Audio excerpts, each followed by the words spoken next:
Hi, fourth graders. Today we are going to be reading Chapter 10 of Matilda. All right, Chapter 10 is called Throwing the Hammer. And the reason I wasn't able to tell you so quickly is it's not in order. They don't have numbers next to it. All right, Throwing the Hammer is the name of the story that we are reading today. The nice thing about Matilda was that if you had met her casually and talked to her, you would have thought she was a perfectly normal 5.5-year-old child. She displayed almost no outward signs of her brilliance, and she never showed off. This is a very sensible and quiet little girl, you would have said to yourself. And unless you, for some reason, had started a discussion with her about literature or mathematics, you would never have known the extent of her brain power. It was therefore easy for Matilda to make friends with other children. All those in her class liked her.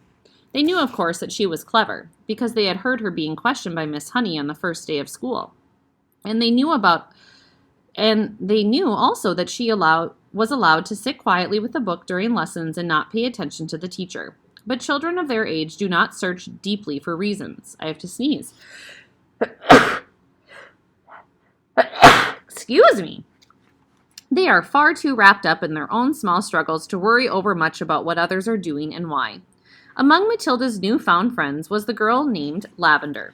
Right from the first day of school, the two of them started wandering round together during the morning break and in the lunch hour. Lavender was exceptionally small for her age.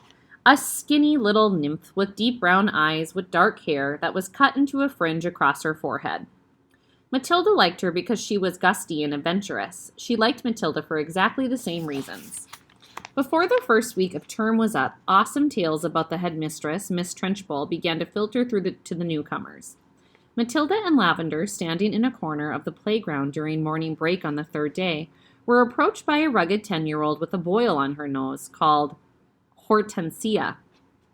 "New scum, I suppose," Hortensia said to them, looking down from her great height. She was eating from an extra-large bag of potato chips and digging the stuff out in handfuls. "Welcome to Borstal," she added, spraying bits of crisp out of her mouth like snowflakes. The two tiny ones, confronted by this giant, kept a watchful silence. "Have you met the Trenchbull yet?" Hortensia asked. "We've seen her at prayers," Lavender said, "but we haven't met her." "You've got a treat coming to you," Hortensina said. "She hates very small children.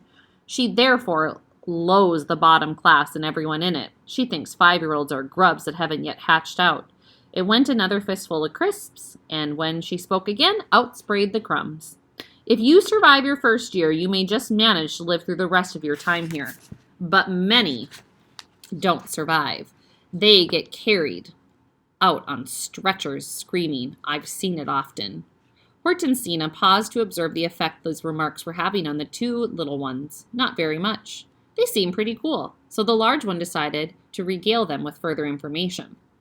"I suppose you know the Trenchbull has a locked-up cupboard in her private quarters called the Chokey. Have you heard about the Chokey?" Matilda and Lavender shook their heads and continued to gaze up at the giant. Being very small, they were inclined to mistrust any creature that was larger than they were, especially senior girls. "The Chokey," Hortensina went on, "is a very tall but very narrow cupboard. The floor is only 10 inches square, so you can't stand, sit down, or squat in it. You have to stand. And 3 of the walls are made of cement with bits of broken glass sticking out all over, so you can't lean against them. You have to stand more or less at attention all the time when you get locked up in there. It's terrible." "Can't you lean against the door?" Matilda asked. "Don't be daft," Hortensina said. "The door's got thousands of sharp, spiky nails sticking out of it. They've been hammered from the outside, probably by the Trenchbull herself." "Have you ever been in there?" Lavender asked. "My first term I was in there 6 times, Hortensina said. "Twice for a whole day and the other times for 2 hours each. But 2 hours is quite bad enough. It's pitch dark and you have to stand dead straight. And if you wobble at all, you get spiked either by glass on the walls or nails on the door." "Why were you put in there?" Matilda asked. "What have you done?" "The first term," Hortensina said, "I poured half a tin of golden syrup on the seat of the chair the Trenchbull was going to sit on at prayers. It was wonderful.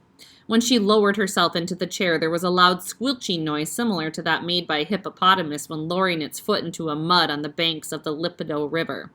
But you're too small and stupid to have read just those stories, aren't you?" "I've read them," Matilda said. "You're a liar," Hortensina said.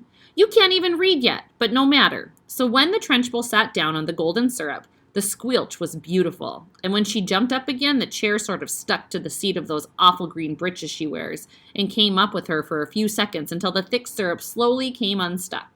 Then she clasped her hands to the seat of her breeches and both hands got covered in the muck. You should have heard her bellow. But how did she know it was you? Lavender asked. A little squirt called Ollie Bogwhistle sneaked on me, Hortensina said. I knocked his front teeth out. And the Trenchbull put you in the chokey for a whole day? Matilda asked, gulping. All day long, Hortensina said. I was off my rocker when she let me out. I was babbling like an idiot. What were the other things you did to get put in the chokey? Lavender asked. Oh, I can't remember them all, Hortensina said. She spoke with the air of an old warrior who had been in so many battles that bravery had become commonplace. It's all so long ago, she added, stuffing more crisps into her mouth. Ah, yes, I can remember one. Here's what happened. I chose a time when I knew the Trenchbull was out of the way teaching the sixth formers, and I put my hand and asked to go to the bogs. But instead of going there, I snuck into the Trenchbull's room. And after a speedy search, I found the drawer where she kept all of her gym knickers. Go on, Matilda said, spellbound. What happened next? I had sent away by post, you see, for this very powerful itching powder, Hortensina said. It costs, I don't know what, 5 op a pack it was, and it's called the Skin Scorcher. The label said it was made from the powdered teeth of deadly snakes, and it was guaranteed to raise welts the size of walnuts on your skin. So I sprinkled this stuff inside every pair of knickers in the drawer and then folded them all up again carefully. Hortensina pulled to cram more crisps into her mouth. Did it work? Lavender asked. All right, and that's where we're going to stop for today. You'll have to find out if the stuff that she put on the top, or excuse me, on the inside of Miss Trenchbull's knickers, which are like her pants, if it worked, like her underwear is what we call them. And so basically, you can be put into the cocky, I think, or the chokey. That's what it was, the chokey, if you don't follow the rules. So for tomorrow, you will find out what happens if Miss Trenchbull puts those on and if she gets welts the size of walnuts on her behind. See you then.